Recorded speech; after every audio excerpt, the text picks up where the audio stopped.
for being here this morning. It's a new age for big data, assessments, and adaptive tools in education. We're going to take a look at what's being done with all this information being gathered and how it is being used to measure success. By way of quick overview, I am the founding CEO of the University of Virginia-founded Jefferson Education Accelerator. And what we do is we help growth stage education companies grow faster, in part by helping them do pilot programs at schools, colleges, and universities throughout the country, and by helping them do real research to prove that their products and services work. Most entrepreneurs in the education space have a strong desire to demonstrate that their products are helping teachers prepare and helping students achieve, but very few entrepreneurs have the skill sets related to doing academic research. So that's by way of background. I'm going to ask each of the panelists to introduce themselves as I give you a little overview, and we jump right into the questions. So I'd like to start with Jessie. Jessie, in 2010, Netflix co-founder Reed Hastings bought DreamBox and promptly brought you in to run this intelligent adaptive learning company that teaches elementary and middle school kids math. By now, I'd imagine you have maybe close to 1 million students using your software, and you must be generating a ton of fascinating data. I'd like to ask if you can briefly tell us what's the most important data that you collect, and how do you use it to measure student progress? And how do you use it to make changes to the student experience, both in the short term, individual adaptivity, and over the long term, systemic changes? So good morning. Thanks for coming to this session. DreamBox is a part of a group of new companies. Now, I know we're having a lot of conversations about data in learning as if data is new to learning, but everybody here knows that there's a ton of data in learning already. The question is, what kind of data is in learning? So when I talk to practitioners, superintendents, they talk about this phenomenon called DRIP, data rich and information poor. They have tons of data being thrown at them all the time, but they don't know what to do with it. It's not digestible for educators.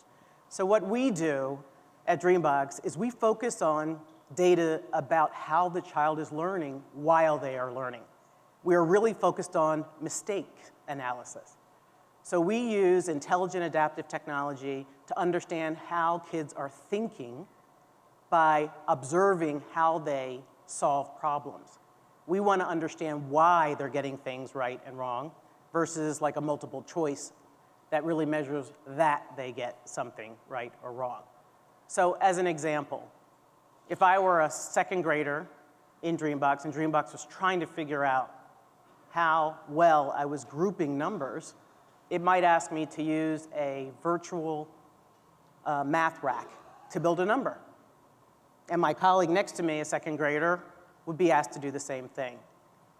So say my colleague has better math skills than I, and he puts together 2 sets of 10s, slides them over, 2 sets of 5, slides them over, another set of 2 5s, slides them over, does it a third time to make 30, and then does 5 and 2. So in 4 moves, he builds 37.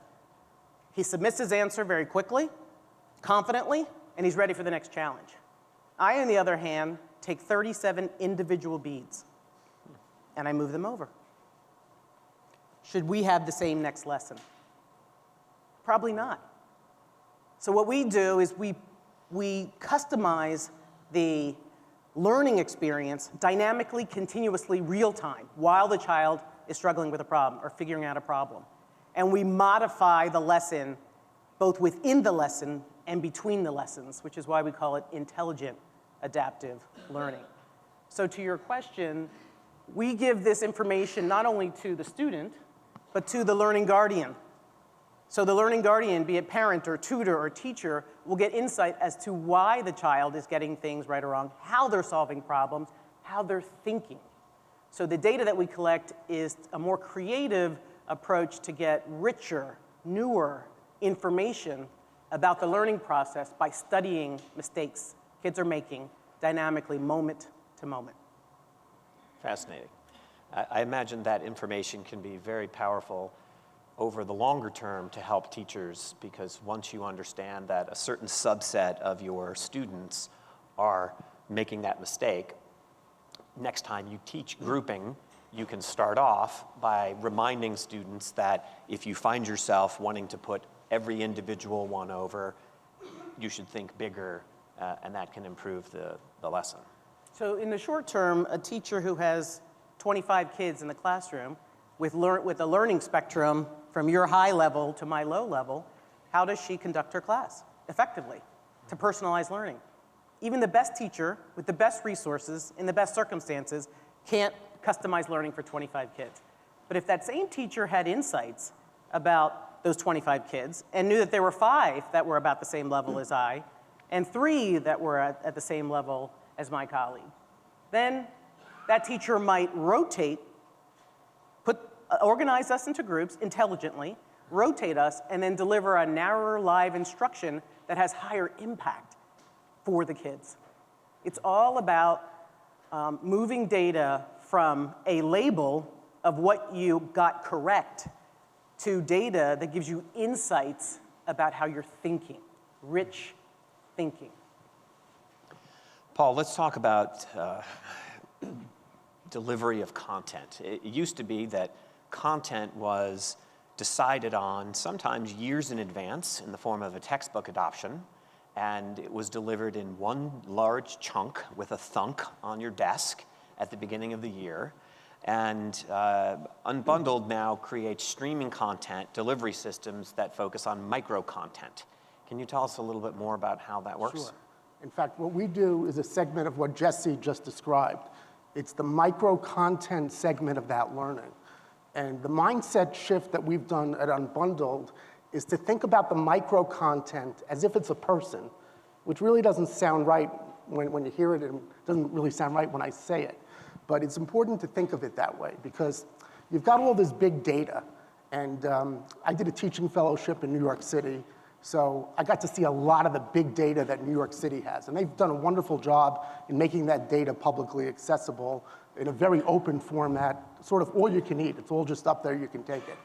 But what is that big data driving? What is that big data going to do? There's not really a clear answer with it on a holistic basis in terms of public policy, in terms of public education especially. So for inspiration, I took a look at the ad industry, which I used to work in, and I had several clients in the ad industry. And I did sort of a very sobering contrast between what the ad agencies do with micro content and tracking versus what the educational industry does. So if you take a look at your browser at home and open up the cookie settings and take a look at the hundreds or thousands of cookies, you'll see that the ad agency knows everything that you're doing. It knows what toothpaste you're buying. It knows when you'd refilled your razor blades at Amazon. It knows everything. Your educational data, even if you're a student, even if you're a high school student, and even if you're on the school systems, it's zero. There's zero data shared. There's no industry, there's no exchange, there's no format. So one of the bright spots in solving that actually comes from the government itself. The government, which has the burden of training military and a huge workforce of government employees on a federal level, as most of you know, developed standards called SCORM. There's a standard that people worked with, but basically didn't like so much. So a few years back, XAPI came along. Now, XAPI is focused on the learner. What is the student doing? What is it tracking? So what we did is we took that XAPI, which we really liked because it was nice and clean, very light format, and you could add your own profiles to it. And we turned the XAPI format into a content tracking format. So just as the XAPI, which is called the Experience API, is tracking what the student's doing, we're now separately tracking what the content's doing. Where's that content going? Where's it been? Who's it going to? So you can see the value of a piece of content. Now, to show you sort of a live demonstration of the micro content without a screen, I've got a little card here. And the card has micro content that I created sitting in the back row, listening to the speakers that came up before us. And I made the micro content from these words: asynchronous learning, fumbling through, hard skills versus soft skills, and micro credentials. Now, in a micro content world, those things, get reassembled. They get reassembled into meaningful content for today. So let's talk about that. How does micro content match up with asynchronous learning? Well, you need micro content to do asynchronous learning, because the definition of asynchronous learning is that it's not happening at the same time. So who knows what piece of content is going to fit at a particular time? Not the big blob you were just talking about of some giant chunk of content. That's not going to fit in, okay? That's like trying to take a bagel and feed it to a cell. It's just not going to digest it. It needs something small. So the micro content gives you more versatility to do that asynchronous learning. This gentleman in the back, I don't know if he's still here, he mentioned the word fumbling through, right? Fumbling through. Now, the micro content lets you do that, because maybe there's a piece of content that out of 1,000 students, I'm the only one who needs it. I'm the only one that's going to search for it, and I'm the only one who's going to find it. So that's going to help me fumbling through to learn something, because I'm going to look for a term that the micro content's going to find, that the big content's not going to find in a 100-page book, but the micro content on the card may find the word I'm looking for and deliver it back. Hard skills versus soft skills, same thing, and especially for soft skills, micro content comes in. Soft skills, by definition, is the essence of something, and you can't package that essence. And the example was given about programmers learning to program in a group. I've worked with teams of programmers. I can't tell you exactly what makes one person work in a group and doesn't. You know it when you see it, okay? But micro content would give you the ability to feed some information of best practices that other programmers have done, and let the guy who may not naturally do it get one little card, and maybe something on that card is going to resonate with this person and change their mindset of how they approach the programming team. Okay, and then the micro credentials. The micro credentials lead to the micro content. So everybody with the same set of skills is bad. You know, in this country, we talk a lot, in the public school system especially, about diversity. It's a big, big term. But what about content diversity? How can you have people diversity if you don't have content diversity? And I'm talking about across many dimensions: skill set, perspective, knowledge, application of knowledge, deciding where public funds go. All that content leads to true diversity of people in a way that makes everything better. Thank you. Patrick, thank you for being patient. It used to be that when you were deciding what you want to do with your life, your aunts and uncles would ask you, and you'd say, I don't know. And then your guidance counselor would sit down with you for 5 minutes. And you know, a lot of people found themselves going through life on inertia. And big data is making it very interesting time for job searchers and career seekers. And you're about to launch an interesting new company that is to help high school and college students figure out what they might want to be, and then to take purposeful steps towards meaningful careers. Can you tell us how your industry are using the data? Yeah, I mean, I think the overarching theme that we're looking to build with our platform is around personalization, right? So when you think about we did a lot of first-person research with kind of millennial Gen Zs, and around what are their kind of generational intrinsic motivators and apprehensions as they approach the work world, right? Like, what is it? And one of the most terrifying questions that you can ask a 16 or 17-year-old from an adult is, so what do you want to do with your life? Right? Like, ranks number one on the Richter scale.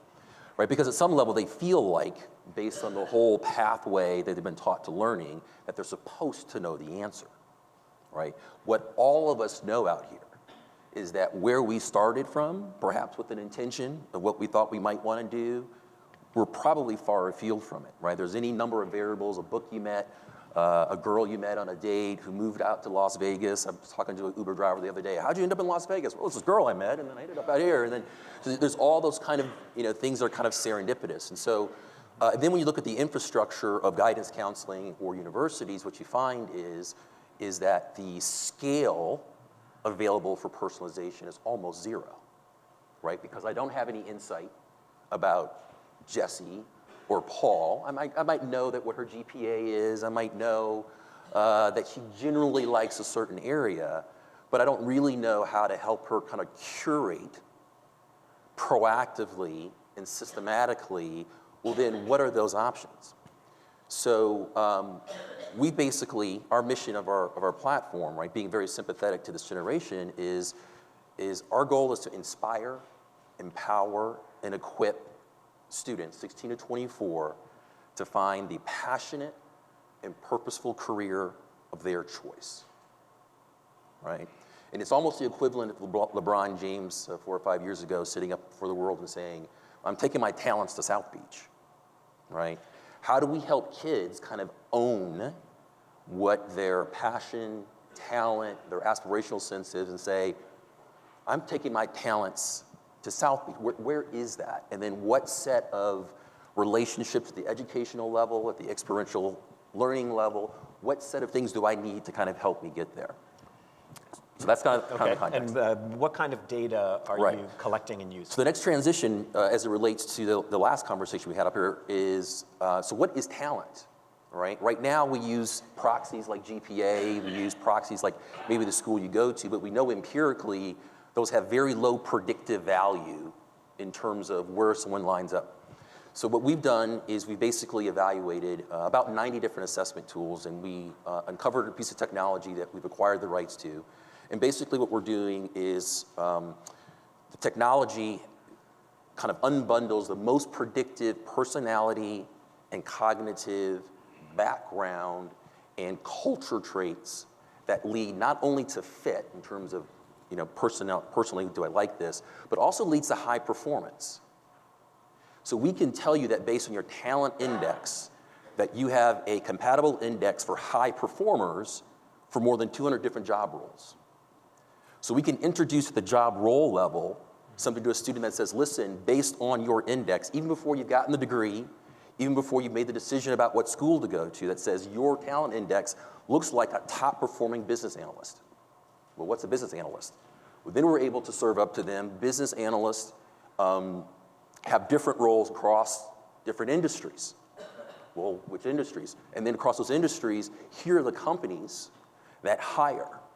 So we're able to kind of provide more of a roadmap or a career journey, if you will, and help a student kind of understand that if I could be good at that and I'm interested in that, then what's the way systematically I could get there? Great, thank you. Moving on to our next issue. Some tech looks flashy and is fun to use, but in the education space may not be valuable because it doesn't actually drive increases to student learning outcomes. Other technology is incredibly powerful, but it's too complicated to use, and as a result, it doesn't have the impact that we hope on students. In the early days of ed tech, it was enough to make a product that looked nice and people could use without too much trouble.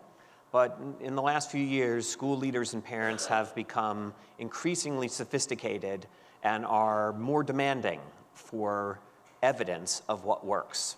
So I'd like to turn to ask you, panelists, what are you seeing out there that is impressing you in terms of companies and technologies who are doing a good job of using big data to drive measurable results?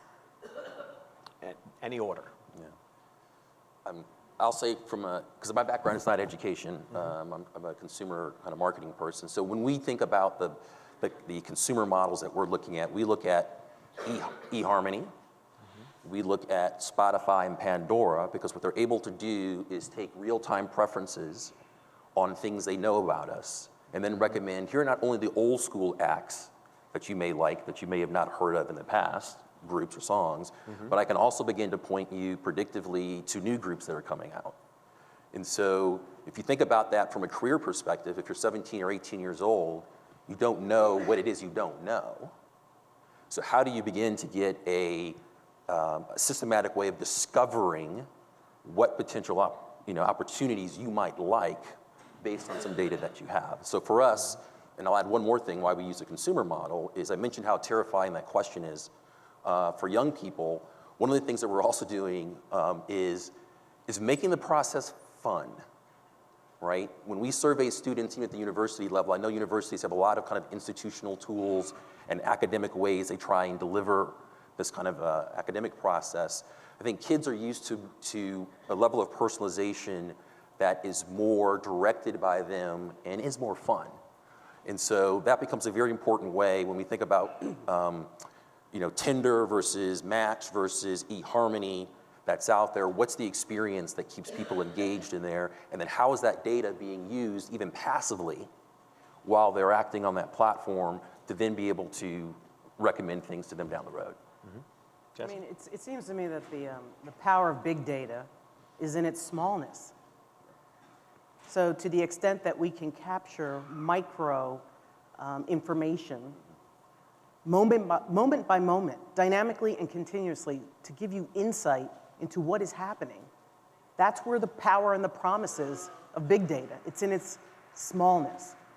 And so when I think about companies that are doing this and doing it well, I think we're at the beginning part of a change, a transformation in the, I know we hate that word, but it is a transformation in this industry.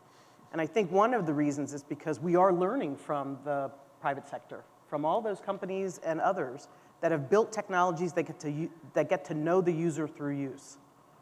And so in the learning field, now there's an emergence of technologies that are bringing that discipline into their technology so that they learn the learner as the learner learns. And they do it at a micro level. So I'll mention two things. One that's just very important, I think, to add to this conversation, which is getting learning guardians closer to the content so that they can be more masterful and more competent in the content that they're in charge of instructing in, and ultimately will help children.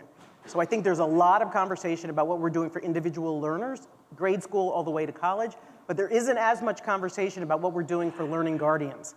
And I think the next big wave is going to be around learning guardians. And one of the companies that's doing really interesting things in this area is Kathy Fosno's new company, which is called New Perspectives on Assessment. And her focus is on teachers. So in grade school, for example, teachers are generalists. You know, there's all this talk about STEM. We want everyone to be a math genius and an engineer by the time they're 4 years old. And the teachers who are in charge of teaching them are generalists. They're not specialists in any of these areas. So one of the things that we need to do to scale learning innovation is to make sure that the learning guardians are treated as learners themselves. And we can bring them back. Kathy's doing an amazing job there. The second company that I'll mention is a company called Motion Math. And they have a lot of games. And the Gates Foundation just gave them some money to explore what they can do to extract data, assessment data, formative assessment data from their games to try to give insights into learning and to measure growth. So I mention these, even though I don't have a research thing to share with you, but I mention these because there's a lot of innovation happening now with smallness of big data that I think is very promising for what lay ahead for both learners and learning guardians. So those are two. Well, the smallness of the data, I think, is a great point, and I'll throw out a couple of examples since doing research on what works is what we do. A company that we're working with to help do research that I think is phenomenal is Echo 360. And Echo 360 is a platform for college students that allows them to track along with the professor's slides in real time, to click on the slides to indicate which things are confusing to them, and to ask questions in real time to their teaching assistants and to each other. And what you have as a faculty member is at the end of a class, you have an instant, huge wave of data coming in. For 200 people, imagine that this is a microeconomic theory class, and you're all out there with your laptops, and I have no idea whether you're paying attention or writing down questions or taking notes or you're on Facebook. But if you're using the Echo 360 platform, it's tracking who's engaged, it's tracking all the questions that you're asking, and it's taking your feedback instantly and silently on each slide so that at the end of the class, I can know which were my most engaging slides, which ones generated the most questions. And then the next time that I teach this class, instead of having 40% of the students asked the same question on this slide, which I didn't do a good enough job of creating, I can use that to improve the technology and to improve the lesson. Another interesting company that's using data in a very interesting way is ClassDojo. ClassDojo is a company that is now in more than half of classrooms nationwide, and it is collecting information about non-cognitive behavioral issues and student engagement, and it gives the teacher the ability to communicate with parents on a much more granular level. So for example, when I was in the classroom, if I had it was a binary situation. I either contacted a parent to tell them that there's a behavior problem, or I didn't. There were no middle grounds. But with these behavioral programs now, students can, and parents and learning guardians, I love that phrase, can be more in the loop to understand whether students are engaged or not. Can I just build on Sure. one thing that you mentioned, Mark? So one of the things that is really important, I think, for all of us to remember is that this new class of technology is going to allow us to shift our focus from a rear view mirror, what happened yesterday, or what happened an hour ago, and what should I do about it, to what should I do now, right in the moment, instantaneously. That is the real power in the smallness of big data. And so we actually have the potential to keep kids in their proximal zone of development because we are adapting real time to what they're doing and what they need. So in the case of DreamBox, we collect about 50,000 data points per student per hour. And so what does that mean? It doesn't mean anything. But what's meaningful about that is that it's constantly adjusting so that the child is never frustrated or bored. Frustrated because it's too difficult and they need a different kind of support, or bored because they've mastered it already. Why are you going to ask me to do 20 more problems in the same category when I've already demonstrated that I master it? So this promise of keeping kids in their proximal zone of development, in their optimal learning zone, real time, dynamically, moves us from a rear view mirror, what should I do for Sally today because she struggled yesterday, to what does Sally need right now because I can give it to her right now. That's a partnership between learning guardians and technology that has never existed before. That promise is going to change learning so that we actually have the hint of being able to create learning environments that are age and grade agnostic. So if you're a 4th grader and you're ready for 6th grade content, by golly, you should have a 6th grade content in quotes. If you're that same age, but you're still struggling because of a lot of other contextual factors, you should get 2nd grade content, but you should still be able to learn with your cohorts. It shouldn't be a shameful thing. We have to move from IEPs that are derogatory to individual learning plans that are full of possibilities for every child, regardless of their zip code. Paul, any examples of companies that you see? Yeah, I'm very enthused about IBM's Bluemix. Now, technically, that's outside the education industry, but when you look at what IBM has done with Bluemix, and let me just give a quick overview of what it is. What IBM did is they did microservices that are normally components of large programs. So when you're developing complex software for an industry vertical like education, you want all the complexity and all the customization to be on the outer edge. You want the core heavy lifting of the technology and of the software to be done by a billion-dollar company if you can get them to do it. Now, what IBM's done that's very impressive is they have built, and they're testing this now in New York City and a few other places around the country, artificial intelligence to build teacher lesson plans, okay, which is something that we wanted to do at Unbundled, and we saw that IBM was doing it, and we said, wow, what are we going to do now? Well, we took a look at how they were doing it, and we realized, wow, they're using the Watson engine. So that's the Watson artificial intelligence that you see beat the Jeopardy champion, and you see it at different sporting events doing very sophisticated analysis.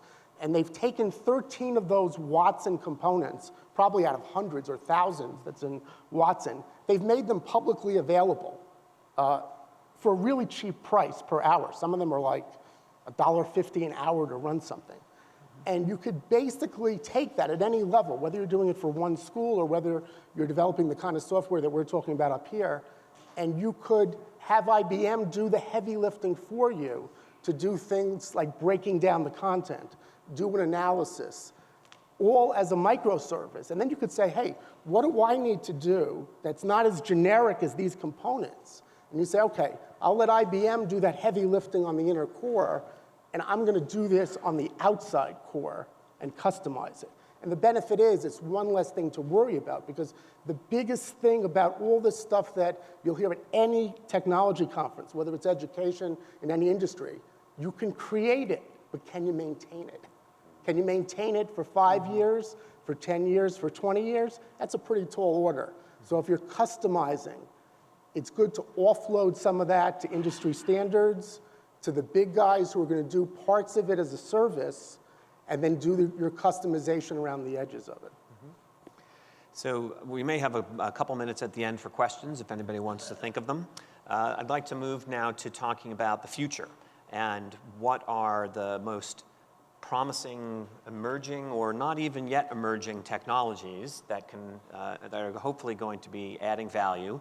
One example which I'll give to kick us off is at my old company, Tutor.com, we did online tutoring, they still do, online tutoring, collecting, tutoring over 1 million kids a year with live people over the internet, and every transaction is recorded and transcribed. And one of the interesting projects that we were working on with the Department of Defense was a natural language analysis to help start laying the foundation for an artificial intelligence tutor.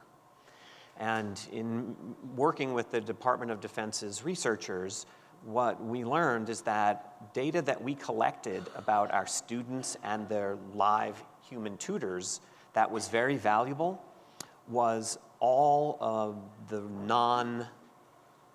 non-academic. In other words, it was related to the cadence of the questions back and forth, the tone of the questions to indicate and feel whether students were frustrated. Having artificial intelligence be able to tell when you are infuriated at the technology is a breakthrough that is hopefully coming soon. I'm sure many of you have found yourself yelling at the phone saying, representative, representative, right? And some technology companies are actually recording what you say when you're on hold waiting, because they want to understand what you're muttering about. And it's sentiment analysis. It's sentiment analysis. Sentiment analysis brought over to the education industry. I think we're in the early days of technology being able to adaptively in real time provide examples and micro content, but the soft skill analysis, I think, is potentially a big next frontier for the adaptive companies. What other technologies and particular examples are you excited about? Well, you know, some of it, again, is on the nuts and bolts end, but the nuts and bolts end ends up being pretty important when you're running these systems, again, whether you're a school or whether you're developing similar products. The platform that you run on, the platform that the database in, generically speaking, is very important. And one of the big shifts in the industry that I think the education industry hasn't been quite as fast as some other industries to latch onto is the shift from relational databases into what's inappropriately called a NoSQL database. And a NoSQL database is essentially an unstructured database, one that's hundreds of times faster and thousands of times more flexible than relational databases. Now, it sounds very obscure and down in the weeds, but it makes or breaks the ability for the technology to work. So when you're looking at technologies, you want to see, are they using NoSQL database? Are they using platforms that feed off of that? And that makes the artificial intelligence possible. Without the data being in the right format, you can't go back 6 months later and say, oh, you know what? There's another question we wanted to ask about the relationship between the student's tone and the content. Oh, gee, that wasn't programmed in 6 months ago when we set it up. In a non-relational database, that's not a worry. It kind of adjusts itself on the fly. It adjusts its performance on the fly. So the key terms there are NoSQL database versus relational, and stacks, platform stacks that naturally incorporate that. My personal favorite is called the mean stack, which is MongoDB, Express, AngularJS, and Node.js. Those work together, and it allows a development team to pull things together. So whether you're developing just raw data, you want to think, what am I parking that data in? Because it really matters. Patrick? Wow, I mean, I'm not a technology guy, but I will say that particularly from our generational research, and I think you're going to see this start to embed a lot of the expectations culturally that we have from a product standpoint, is the idea of fit, right? That I expect products and experiences to fit me. And so predictive analytics, I think, is increasingly going to become important across more than just kind of traditional ways that you may think about it, right? Just an expectation that predictive analytics knows enough about me, can help me curate directionally what I'm interested in, and allow me to spend my 80-20 time, if you will, invested in those things rather than the search cost of everything else. And if you think about it from the standpoint of our consumer, of a 16, 17, or 18-year-old as our primary user, that's obvious. But if you also think about it from the standpoint of the employers, who are the other side of our marketplace, and the $60 billion a year they spend on hiring and onboarding entry-level talent, the 25% or $15 billion of that results in mishires. All right, so it's a $15 billion. So how do companies even get better at determining what is the right type of employee based on the ones that I have, based on the A performers that I have, based on the C performers that I have? How do I then predictively find the right talent for me? Maybe it's not the key universities I've been going to because the managing partners went there and that's where we go. Maybe it's not even four-year residential schools. Maybe there's a, I'll use one more analogy just to kind of cement it. If you think about Division I sports, right? If I had a son who was 6'2", 200 pounds, bench press 240, ran a 4.6, I'd have coaches at my door because what they know is those attributes are predictive for the roles they'll want to fill 3-4 years from now. What's the equivalent in human capital strategy? How do I get enough micro data accrued over 12 years on DreamBox to say, wow, that's the equivalent of a wide receiver or an offensive lineman? How do I then begin to engage with the student at 9th grade or 8th grade at my Microsoft or some other company because I have enough insight about what your learning patterns are, what you like and what you're good at, and then I develop a human capital strategy to begin recruiting you earlier rather than this supply chain process where we wait for some credentialing event, graduation, I wait at the bottom and say, give me my engineer, give me my whatever else, and then I hope it works out. So it's not deep technology, but I'm just saying it's a set of experiences that this generation increasingly is beginning to expect. Well, your point about employers is, I think, a powerful one, and your example of recruiting tomorrow's systems analyst by looking at her high school report card data is starting to come true. There's a company called Raise Labs, which is offering micro scholarships to students. So it used to be that if you were a high school student, you find out whether you're getting any scholarships when you're accepted or not. And what Raise makes possible is for colleges to say to students, these are the things that we care about. And if you get an A in algebra, we're going to guarantee you a $500 scholarship if you wind up coming to our school. And if you are doing this activity, you'll get this much. And so what we see now after a few years of Raise Labs operating is colleges having pledged tens of millions of dollars, and it helps them with recruiting. And it, of course, provides the additional benefit of motivating those students. Exactly. I think we're starting to see more of it in the employer space as well. We're going to see more crowdsourcing of training. Big data is also made possible by bandwidth and low-cost technologies. So those of you who are on the hardware side, you're making possible things like widely distributed crowdsourced training through companies like Hands-Free Learning, who change the way that restaurants train their managers. It used to be there would be one manager who would get up in front of a class and have a PowerPoint, and he would give an example and say, this is how you greet customers.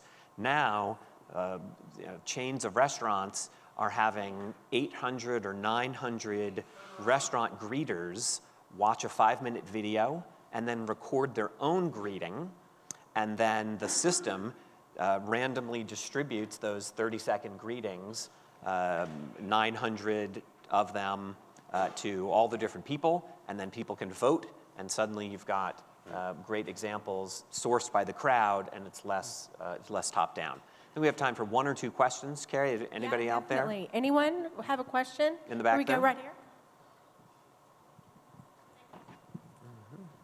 Andrew Browning, UCLA. My question is to Jessie. The engineer in me is really excited about this, and the teacher in me is excited, but the parent in me is a little hesitant. One of the things you mentioned a couple of times was alleviating the frustration or the suffering that students have, and isn't that sort of part of growth, though? I mean, as a parent, my kids need to suffer a little bit to get where they're going, and so if we tailor our education in such a micro level, how do we get kids to reach? We're saying, well, you're sort of at this place, and we're tracking you along the way. How do we get them to reach for more? How do we gotta allow them to suffer a little bit, because that's sort of how we grow, I think. And so how do we have that threshold? How do we tailor these things with the data and the analytics, but also allow that sort of free flow to happen and allow them to hurt a little bit? Thank you very much for your question. I was very intentional with my language, and I said frustration, not struggle. The other thing I said was that we really take a lot of time to study mistakes. So it is a struggle, and they work hard at it. But we have enough data, micro data, to understand when they get to that inflection point where prolonged and unproductive struggle turns into frustration and erosion of confidence. We are very intentional about that, which is why I mentioned this proximal, you're an educator, a proximal zone of development. So struggle is the way that we learn. If you go into the software, you'll see that there are no instructions. And sometimes parents will look at it and say, you have to tell my son or daughter what to do. And you talk to the kids and they're like, don't give me any instructions. We literally had to change the button called help in DreamBox because kids wouldn't punch it, right? Parents wanted that. They wanted the scaffolding. They wanted evidence of the support, but kids didn't want it. When we changed the word to hint, kids were all over it. So struggle is an essential part of learning, and it is at the core of our instructional methodology. So thank you very much for that question. We really, it can't be so easy that there's disengagement. And what we've learned is that when students struggle and they achieve, there's a huge amount of pride in that. We don't hide the struggle from the kids. We engage and we let them know that that is the pathway to competency and confidence. Well, we are out of time. Our panelists will stick around, I'm sure, for a few questions. Please join me in thanking Jessie, Paul, and Patrick.